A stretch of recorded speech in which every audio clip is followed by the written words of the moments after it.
খনিতে পাওয়া গেছে একটি অসাধারণ হীরা যার ওজন 2492 ক্যারেট। হ্যাঁ, ঠিকই শুনেছেন, এটি এখন পর্যন্ত পৃথিবীর দ্বিতীয় বৃহত্তম হীরা হিসেবে পরিচিত। বতসোয়ানার উত্তর পূর্ব অঞ্চলের কালোই ডায়মন্ড খনিতে পাওয়া গেছে এই অমূল্য রত্ন, যা এক্স-রে প্রযুক্তির মাধ্যমে হীরাটি শনাক্ত করেছেন কানাডিয়ান খনি কোম্পানি লুকারা ডায়মন্ড কর্প। তবে এই হীরার মূল্য কত হতে পারে সে বিষয়ে এখনো কোনো ধারণা দেওয়া হয়নি।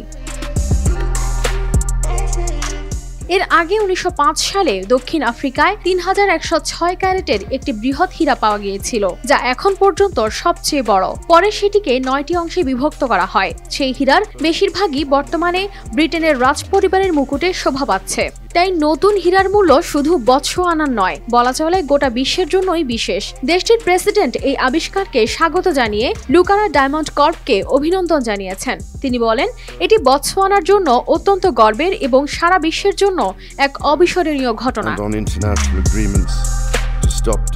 তবে লুকারা ডায়মন্ড কর্প ঘোষণা করেছে যে এই হীরার মূল্য নির্ধারণের জন্য বিশেষজ্ঞদের একটি দল নিয়োগ দেওয়া হয়েছে। তারা হীরাটির গুণমান, বিশুদ্ধতা এবং অন্যান্য বৈশিষ্ট্য যাচাই করে এর সঠিক মূল্য নির্ধারণ করবে। এছাড়া তারা এই হীরাটি প্রদর্শনের জন্য একটি বিশেষ প্রদর্শনী আয়োজনের পরিকল্পনা করছে, যেখানে সাধারণ মানুষ থেকে শুরু করে হীরা বিশেষজ্ঞরা এই বিরল হীরাটির কাছ থেকে দেখার সুযোগ পাবেন।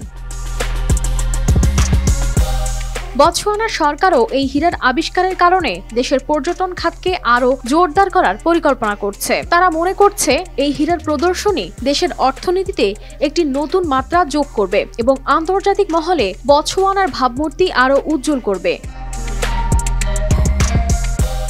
আন্তর্জাতিক মুদ্রা তহবিলের তথ্য অনুযায়ী বতসোয়ানা বিশ্বের অন্যতম বৃহৎ হীরা উৎপাদনকারী দেশ। বিশ্বের হীরার 20% বতসোয়ানা থেকে উত্তোলিত হয়, যা দেশটির আয়ের প্রধান উৎস এবং জিডিপির 30% অবদান রাখে। এই ধরনের হীরার আবিষ্কার শুধু বতসোয়ানার অর্থনীতির জন্যই নয়, সারা বিশ্বের অর্থনীতিতে একটি গুরুত্বপূর্ণ ভূমিকা পালন করবে বলে ধারণা সংশ্লিষ্টদের। কানিস ফাতেমা শিমু, RTV।